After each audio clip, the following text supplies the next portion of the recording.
Welcome back, everybody. Today we're going to be working on my Triumph Daytona 675 motorcycle, getting it ready for the summer riding season. So we're going to go through doing a oil change on this, as well as chain lube, and that's pretty much it that this takes to get ready for the summer riding season. I don't do much to this bike. I enjoy riding.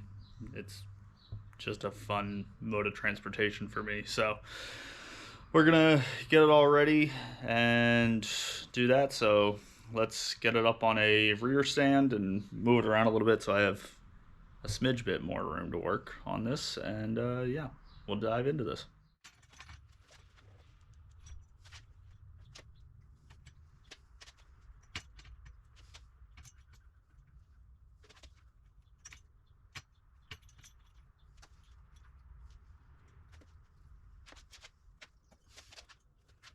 We start this whole process by taking the left side fairing off of the bike. I don't do this super often, so I don't always remember where all the screws are, but there's two screws that hold on the plastic panel on the top that you have to remove. So it's one black screw that you access vertically, and then the top silver screw that's really on the front cowl of the bike that you have to take off, and that releases that black plastic piece. Then from there you can start working on the screws down the side of the bike. So there's another one on the front cowl, and then I believe three more throughout the side. One down by the kickstand, another by the engine cover that sticks out. I believe that's the stator cover actually. And then one kind of towards the turn signal. Once you get all those out, my bike has 4 plastic clips along the bottom. These plastic clips are supposed to have like a threaded pin that should be really easy to just unscrew and back out, and once you get those out you're able to pull the clip out. But unfortunately the clips on my bike are so old that they don't have any like tension to them anymore, so the threads actually don't touch. So I have to sit down there with a flathead screwdriver and try and pop the clip out, or at least move it down a little bit so that the tabs of the clip start to pinch together, and then I can unscrew the pin from the inside. So that's what you see me doing here, trying to get all of those out. And then the section that I always forget is inside of the front fairing, kind of by where the forks come down. There are actually 3 of the same style clips in that area that have to be removed, and I forgot about these completely. So I took one out, thought I had the fairing free, went to pull it off the bike, still didn't have clips out, took another one out after I found it, tried again, realized that I still didn't have it completely free, and then after getting the last one off, that was enough to get the fairing out. Like I said, I just don't do this enough to remember where all the clips are, and if I was more proactive I would have just looked at the shop manual to figure out where all the clips are, but we'll just do it trial by fire here until the fairing comes off. So once we got that taken care of, we just need to disconnect the turn signal, and that lets us take the fairing off of the bike completely and exposes the oil filter and the oil pan.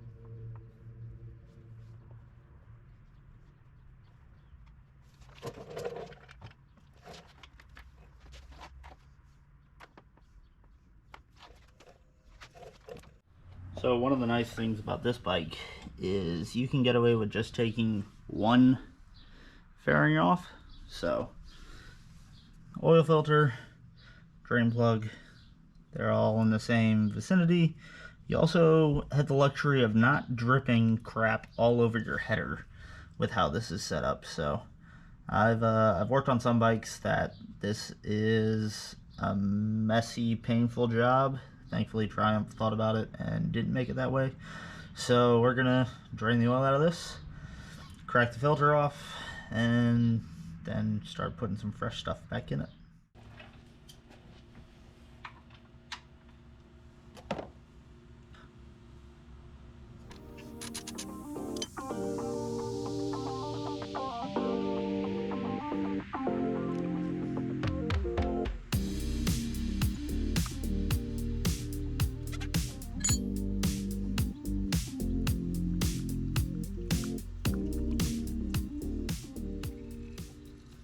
So now that we got the drain out of the way, we're going to put some fresh fluid into it. So I got Amsoil 10W40 oil. Last time I think I used Mobil 1. I'm going to try out Amsoil this time. Generally Amsoil is decently expensive, but I was at a motorcycle shop and they had this in stock, and I figured why not try it. Amsoil is generally regarded the best power sport oil, so why not? And then we got a fresh HiFlo filter. There's the filter number if you need it for your own bike, and some fresh crush washers. So I'll only use one of these, but I buy them in batches, that way I have them for the next time that I do oil changes, instead of paying shipping over and over and over again for crush washers, because you basically need them every oil change. So got the workshop manual out. So torque spec for the pan bolt, drain bolt is 25 Newton meters. You can do the conversion yourself. So we're gonna spin this filter on, and then put the sump bolt back in, and then fill her up.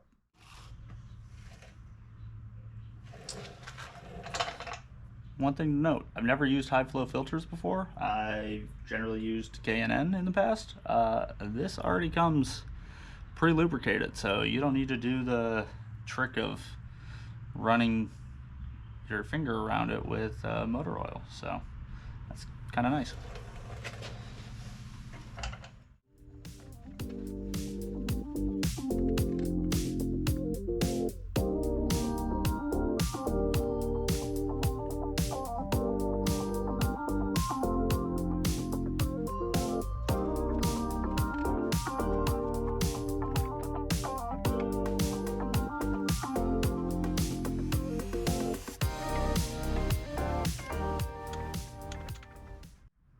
So the oil fill location is here.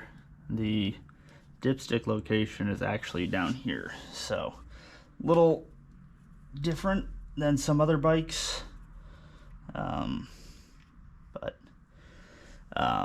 There's been lots of different versions of Triumph dipsticks for these bikes. So you actually want to be in the middle range here.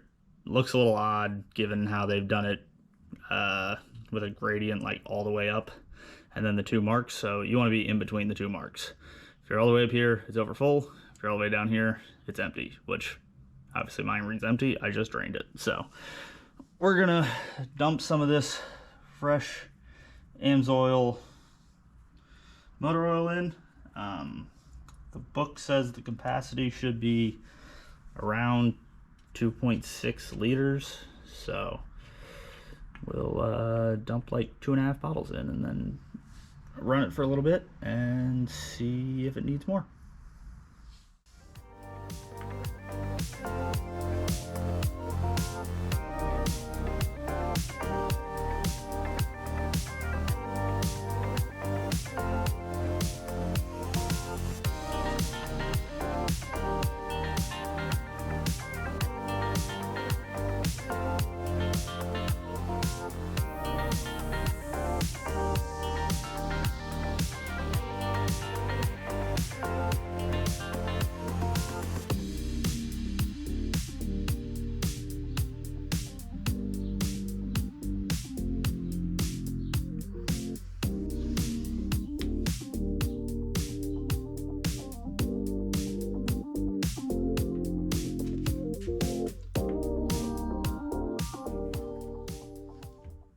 Well, now that we got it topped up with fluid, we're gonna run it for a little bit and make sure that the fluid level doesn't sink, and if it does, keep topping it up until it stops.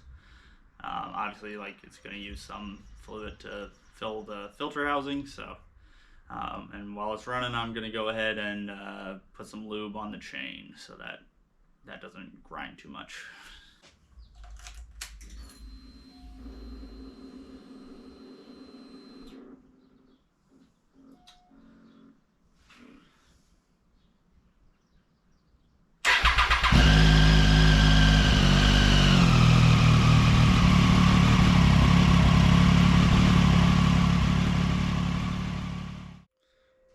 The bike drank some oil, so we had to top it up, and while I was doing that, I also noticed that it was low on coolant in the expansion tank, so I went and dumped some more in. Little tip for everybody: label your bottles. So pretty much everything has a shelf life. You can see, like, I labeled when I bought this and also when I opened it. It's pretty old, obviously, because it says 2020 and it's now 2023, but I do that for everything. So you can see here, all my stuff sitting up here on the shelf has labels of what it's for. So that's for my Mark 1, Mark 2. That's when I purchased this other bottle of coolant. I even have, like, that's transmission fluid for my Volkswagen, labeled that. The oil back here is labeled for what it's supposed to go into. Like, just be organized. Like, the more that you leave notes for yourself, the more you remember what everything's for, and you don't end up with a pile of fluids sitting around that, you know, are for cars that you've sold in the past that you don't even need anymore, but you don't know that because it's not labeled, so you just hang on to it anyways. So, little tip of what I do, and, you know, maybe it'll help somebody else out with some ideas.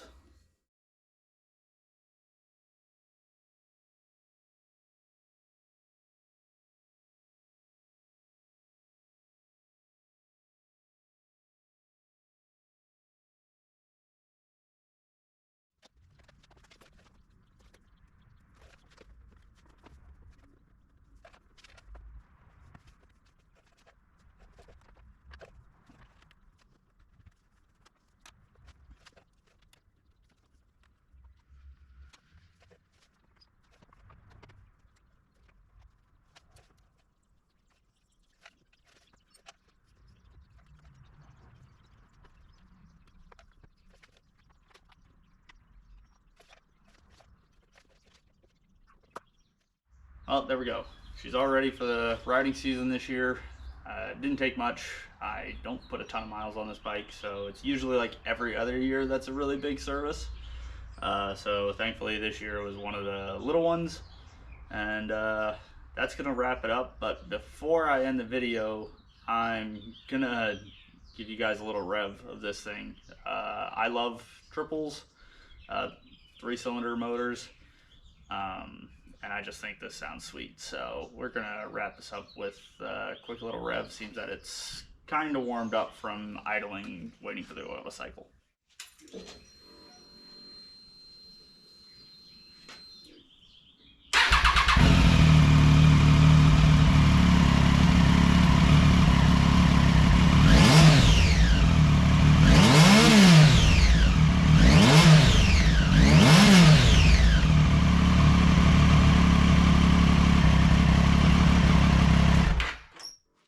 As I usually do, I'll throw all the tools that I used for this video and the torque specs at the end so that you have a quick reference. And as always, thank you for watching, thank you for subscribing, and we'll see everybody next time.